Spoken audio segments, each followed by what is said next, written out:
Go.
Très heureux ce dimanche de Pâques de pouvoir partager avec vous la parole de Dieu. C'est un dimanche particulier où, je l'espère, vous êtes réunis dans vos familles pour célébrer la résurrection de notre Seigneur et Sauveur Jésus-Christ. On ne peut pas parler de la résurrection sans toutefois parler de la mort de Christ. J'aimerais que vous puissiez retenir la vraie signification de la mort de Christ. 3 points sont dans l'agenda lorsqu'on doit parler de la mort de Christ. Premier point, Christ est mort pour d'autres. Deuxième point, la mort de Christ est une réparation. Troisième point, la mort de Christ est une rançon. Nous commençons par le premier point. Comme vous le savez, dans Ésaïe, chapitre 53, le verset 4, 5, 6, il est dit, il est brisé pour nos péchés, il était brisé pour nos péchés, blessé pour nos iniquités, et le châtiment qui nous donne la paix est tombé sur lui. C'est par ces meurtrissures que nous nous sommes guéris. La troisième partie de ce verset est très importante et nous dit « Et Dieu a fait retomber sur lui l'iniquité de nous tous ». Donc il y a un lien direct entre la mort de Christ et nous, pécheurs. Christ n'est pas mort pour lui-même, il est mort pour nos péchés.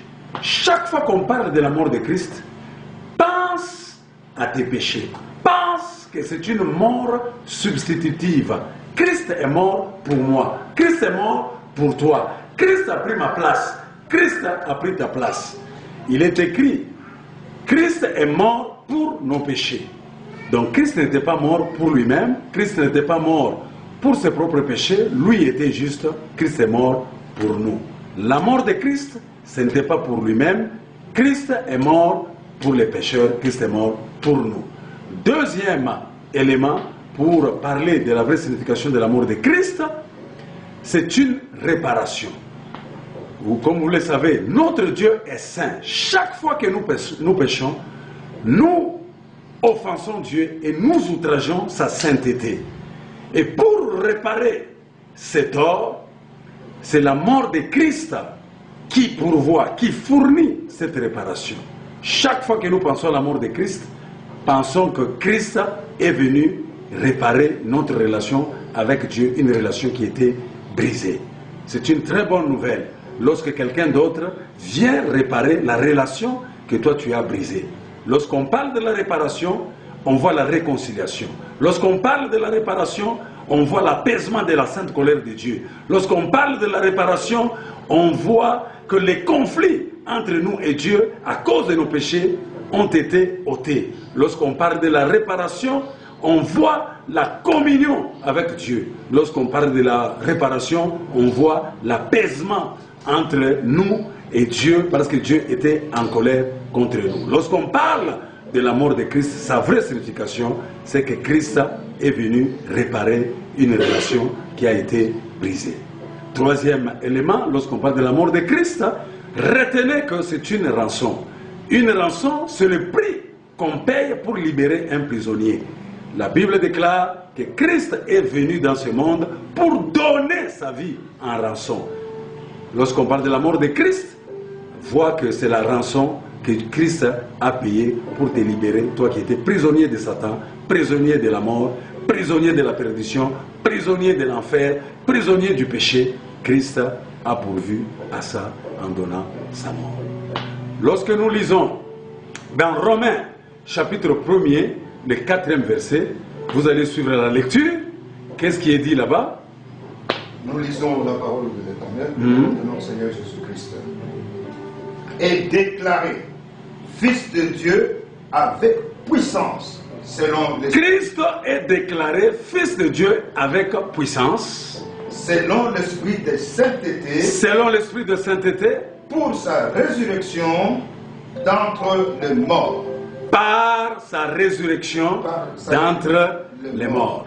Vous comprenez? Christ notre Seigneur. Ici, nous sommes en train de parler maintenant de la résurrection de Christ. Je vais parler des résultats de la résurrection de Christ d'entre les morts. Premier élément, si Christ est ressuscité d'entre les morts, c'est pour attester la divinité, pour attester sa divinité. C'est ce que nous venons d'écouter lorsque nous lisons dans Romains chapitre 1er, verset 4. Deuxième résultat de la résurrection de Christ, la résurrection de Christ garantit l'acceptation de l'œuvre de Christ. Dieu a approuvé la mort de Christ en le ressuscitant d'entre les morts. C'est ce que nous lisons dans Romains chapitre 4, le verset 25. Christ a été livré pour nos offenses et ressuscité pour notre justification. Nous pouvons avoir confiance dans la résurrection de Christ parce que Dieu l'a approuvé en le ressuscitant d'entre les morts. Troisième résultat de la résurrection de Christ, donc, elle a fait de Christ notre souverain sacrificateur. C'est ce qui est dit dans Romains chapitre 8, Romains chapitre 5, versets 9 et 10. La Bible déclare dans Romains chapitre 5, le verset 9 et 10, il est dit, Romains 5, 9 et 10, la Bible nous dit, à plus forte raison donc, à plus forte raison donc, maintenant que nous sommes justifiés par son sang, maintenant que nous sommes justifiés par son sang, serons-nous sauvés par lui de la colère. Serons-nous sauvés par lui de la colère. Donc la mort et la résurrection de Christ a fait de Christ notre souverain sacrificateur. Et Christ, lorsque nous lisons dans Romains chapitre 8, verset 34, qu'est-ce qui est dit là-bas? Dans Romains, le chapitre 8, le verset 34, il est écrit « Qui les condamnera? Christ est mort. » Qui condamnera les pécheurs? Parce que Christ est mort. Bien plus, il est ressuscité. Bien plus, il est ressuscité. Il est à la droite de Dieu. Il est à la droite de Dieu. Et il intercède pour nous. Et il intercède pour nous. Voilà les résultats de la résurrection de Christ. Il est devenu notre intercesseur à la droite de Dieu.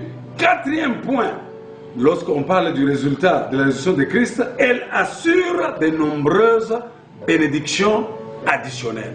Entre autres, nous voyons que la résurrection de Christ a pourvu à la réalisation personnelle du salut qu'il a donné en accordant la repentance, le pardon, la justification et le Saint-Esprit. Si Christ n'était pas ressuscité, le pardon n'allait pas être possible. Si Christ n'était pas ressuscité, la régénération n'allait pas être possible. Si Christ n'était pas ressuscité, réellement, on n'allait pas avoir le Saint-Esprit. Mais bien aimés dans le Seigneur, retenez ces choses, que Christ est ressuscité, c'est pour notre bien. Que Dieu vous bénisse.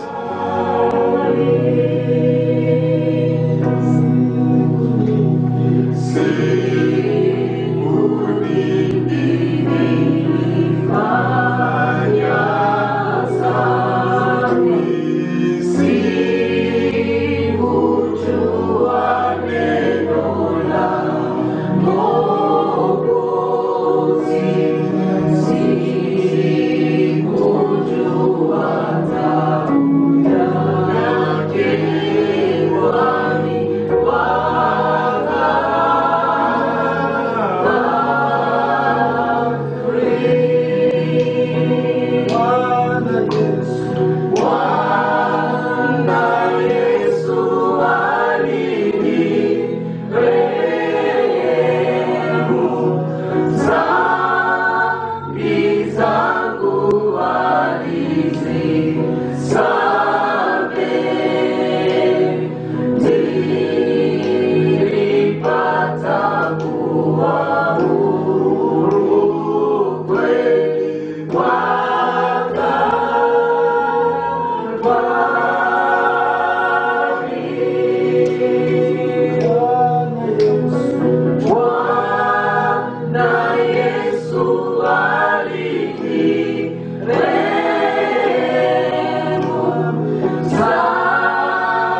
Car moi, j'ai reçu du Seigneur ce que je vous ai transmis.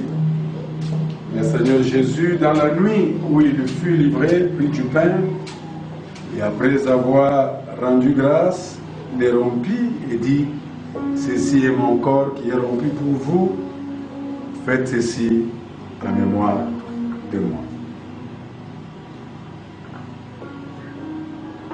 Seigneur, en tenant ce pain entre nos mains, nous nous souvenons de ta mort. C'était une mort réelle. Lorsque ces militaires s'étaient approchés, ces soldats, voulant briser tes os, voulant briser tes genoux, il avait constaté, lui avec les autres, que tu étais déjà mort. Tu avais déjà rendu l'âme. Pour confirmer cela, pour qu'il se rassure réellement que tu n'étais pas simplement endormi, il t'a percé le côté. Oui, la Bible déclare, l'eau et le sang sont sortis. Alléluia. Pour dire, il t'a réellement achevé et tu étais réellement mort. Oui, l'eau et le sang sont sortis. Ta mort, c'était pour que tu puisses nous donner la vie. Ton corps a subi toutes sortes de douleurs. Et c'est à cause de tes meurtrissures que nous sommes aujourd'hui guéris. Seigneur, en nous approchant de cette table, nous croyons que réellement nous sommes sauvés et nous sommes guéris. Nous ne sommes plus gens du dehors, mais sommes devenus gens de la maison de Dieu, rachetés par la mort du Christ. Gloire et louange soient rendues à toi, toi qui es mort et qui es ressuscité. Alléluia. Honneur et louange à toi, Seigneur. Alléluia.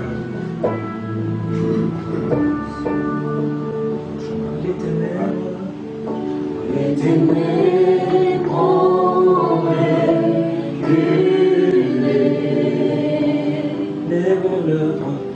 devant l'œuvre de la croix,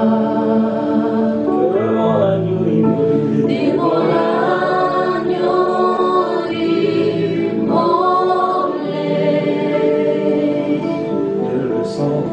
et le sang versé pour moi. Les ténèbres ont reculé, les ténèbres ont reculé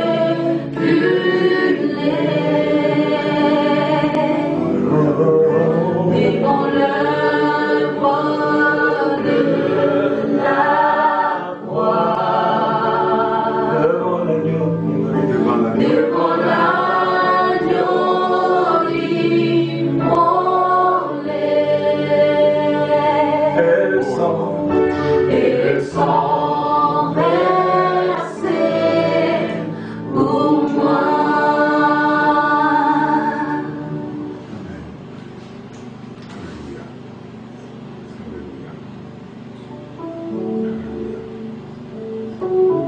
De même, après avoir soupé, il prit la coupe et dit, cette coupe est la nouvelle alliance en mon sang. Faites ceci en mémoire de moi toutes les fois que vous en boirez. Réellement, Seigneur, on t'a percé la côte. Le sang et l'eau a coulé. ce n'était pas le sang d'un bouc, mais c'était le sang de tout un Dieu. Amen. Crucifié, il a accepté que ce sang soit l'inauguration d'une nouvelle vie.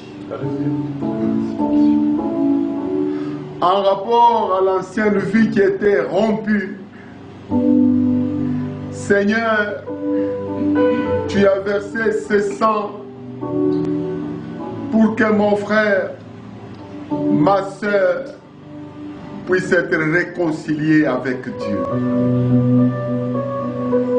Ce sang qui nous a rachetés, ce sang qui nous donne la victoire sur le péché, ce sang qui a inauguré une nouvelle vie. Seigneur, en tenant cette coupe, nous sommes rassurés que nous avons eu le visa du ciel à cause de ce sang innocent. Un sang pas comme tous les autres sangs, pas comme le sang de martyr, mais un sang d'un Dieu et le véritable Dieu. Merci Seigneur pour ce sang que tu as donné pour notre vie et pour notre résurrection.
Que vous mangez ce pain, que vous buvez cette coupe, vous annoncez la mort du Seigneur jusqu'à ce qu'il vienne. C'est pourquoi celui qui mangera le pain et boira la coupe du Seigneur indignement sera coupable envers le corps et le sang du Seigneur. Que chacun donc s'examine soi-même et qu'ainsi il mange du pain et boive de la coupe. Car celui qui mange et boit sans discerner le corps du Seigneur mange et boit un jugement contre lui-même. C'est pour cela qu'il y a parmi vous beaucoup de malades et d'infirmes et qu'un assez grand nombre sont décédés. Si nous nous jugeons nous-mêmes, nous ne serons pas jugés. Nous allons partager la coupe.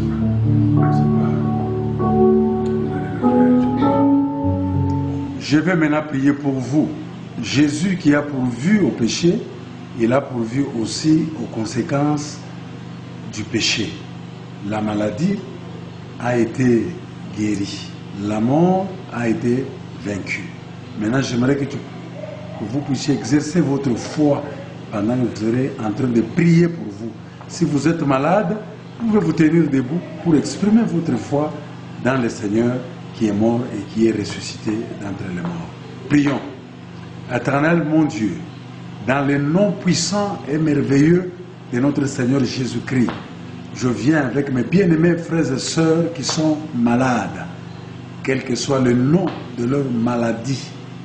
Christ qui est mort à la croix, qui est ressuscité, pour le problème du péché qui nous a justifié, il est capable de résoudre les conséquences du péché qui sont des maladies et autres infirmités.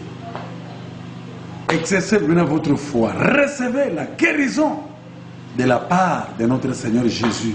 La Bible déclare que par les meurtrissures de Jésus, nous sommes guéris. Je suis en train de réclamer la guérison dans vos corps.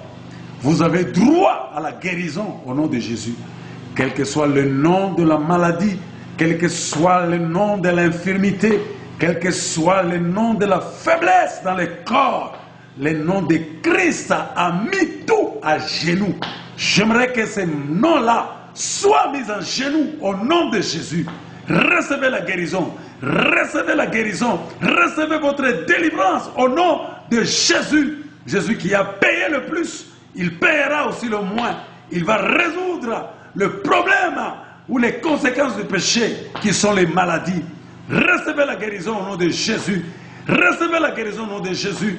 Le châtiment qui vous donne la paix est tombé sur Jésus. Vous avez droit à la guérison au nom de Jésus. Soyez guéris de toutes sortes d'infirmités. Soyez guéris de la malaria. Soyez guéris de la maladie à coronavirus. Soyez guéris, Seigneur, de la maladie, je ne sais pas, héréditaire. Soyez guéris de l'hypotension, de l'hypertension. Soyez guéris du cancer, cancer de foie, cancer de sang, cancer des seins. Au nom de Jésus, soyez guéris de toutes sortes d'infirmités. Au nom de Jésus, recevez la guérison, expérimentez la guérison, vivez la guérison. Au nom de Jésus, j'ai ainsi prié. Amen.